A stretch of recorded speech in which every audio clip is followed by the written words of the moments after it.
кутмандуу күн угарман. Сиздер менен Куланак жамааттык мультимедиа борбору ободо Айзат Түмөнбаева. 2020 жылдын июнь-июль айларында COVID-19 менен ооруган адамдардын саны күн санап өсүп, элдерге кандайдыр бир коркунуч жаратып келди. Ошол учурда оору менен алышып, кызыл зонага жатып чыккан каарман эстедик. Оору менен күрөшүү жана андан кийинки ден соолуктары кандай өзгөрүүлөр болгонун билүү максатта каармандарыбыздын бири Нарын облустук бириктирилген ооруканасынын Куланак бөлүмүнүн бөлүм башчысы Майрам Койчиева. Бардык эле жакта июль айы өтө кара июль деп эсептелип, ошол убакта оору дагы, өлүм дагы көп катталды. Ошол убактарда мен дагы июнь айларында ооруп калдым. Ооруганда биринчи жеңил формасы болуп жумушка барып жүрдүм. Өзүмдү ЦР анализ текшерип көрсөм таза чыкты. Кайра шайым жок. Ошондо отуруп 9 июлда оорум аябай күчөп кетти. Барып Нарын облустук ооруканага, ошо красный зона деп коет, ошол жака барып дарыландым.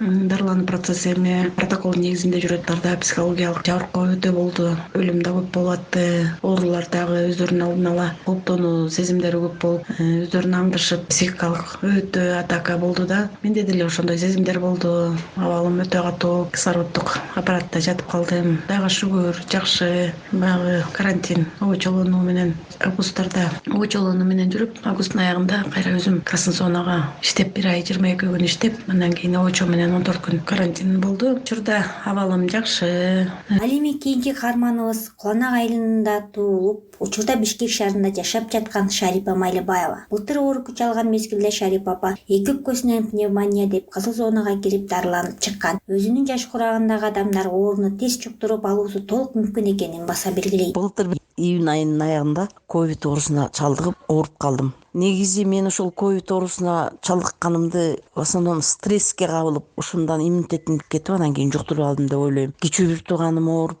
ошого кайта Нарынга барып келип атып, анан ошол акыркы жолу 3-чү жолу барганда ушул ооруга кабылып калдым. Ошол Нарында аба бийигирээк эмеспи? Дем ала албай, демигип калсам, ойлодум, аба бийик болуп ошо кыйналып атам деп 2-3 күн көңүл бурган эмесмин. Анан уже жөтөлүп, дем ала албай калган. Ошо Куланактын ФАПына барып, врачына жолугуп 3 күн капельница алдым.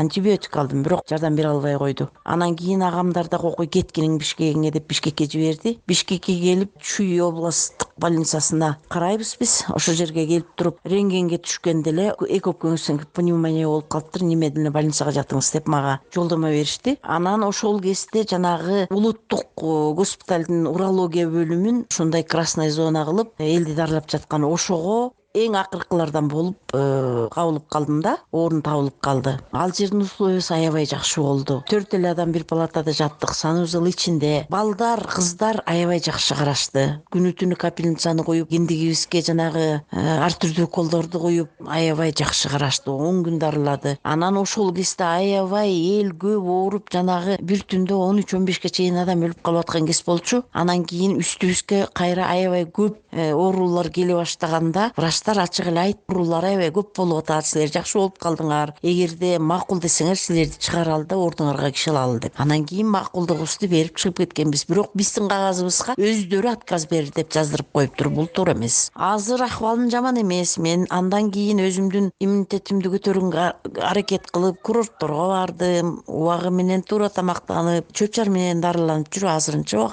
ден соолугум жакшы эле, Кудайга шүгүр. Негизи боорекинде пандемия болуп атканда баарыбыз эле айтып атабыз, өзүңдү өзүң сактап, гигиенаны сактап, жанагы антисептик менен пайдаланып, масканы кийип, аралыкты сактаган абдан жакшы. Бирок негизи иммунитет түшүрбөөгө, стресске кабылбоого аракет кылыш керек экен. Ушул стресстен иммунитет түшүп кетет экен да, адам бат кабылдайт экен бул дартты. Мен өзүмдөн улам ушуну билип калдым. Ошон үчүн колуңардан келишинче позитивдүү жашап, стресске кабылбагыла. Баары жакшы болот деп көңүлүңөрдү көтөрүп жүрүшүңөр керек экен. Мен ошол көп адамдарга айтам, стресс болбогула, асан кайгыланбагыла, баары жакшы болот деп. Азырынча жакшы эле жүрөм, Кудайга шүгүр. Бизге окшогон кары-картаңдар абайлабаса, тез эле оору жугуп калышы мүмкүн экен. Ошон үчүн өзүңөрдү сактагыла. Бүгүнкү күндө Шарипа апа ден соолугун бекемдөө үчүн Чуңкурчак жайлоосунда дем алып жүргөн мезгили. Нарын облустук ооруканасынын Куланак бөлүмүнүн башкы дарыгери төмөндөгүдөй кеп кеңешин айтты. Ооруну алдын алыш үчүн адам өзүнөн гана көз каранды, өзүн таза сактап, санариy жерлеринин баарын туура сактаса, обочоло бет кап тагынып, жана ар кандай антисептикалык каражаттарды, эми азыр 19-жылдан бери бизге COVID-19дун бир пайдасы элдин гигиеналык абалдары жуунуп, тазаланган антисептикалык каражат колдонгон жагын жакшы үйрөтүштү. Мурункудай баягы көп чогулушуп, ордон алыс болуп той, торопо, аш дегендер, бахорон ошондойлорго чектөө жүргүзгөн бир топ жакшы болду. Ошо өзүлөрүнүн алдын ала сакташ. Баарыңыздарга бекемден соолук каалап, кийинки угуулардан кезиккенче сак саламатта болуңуздар. Сиздер менен Куланак жамааттык мультимедиа борбору болду. Алып барган мен Айзат Түмөнбаева.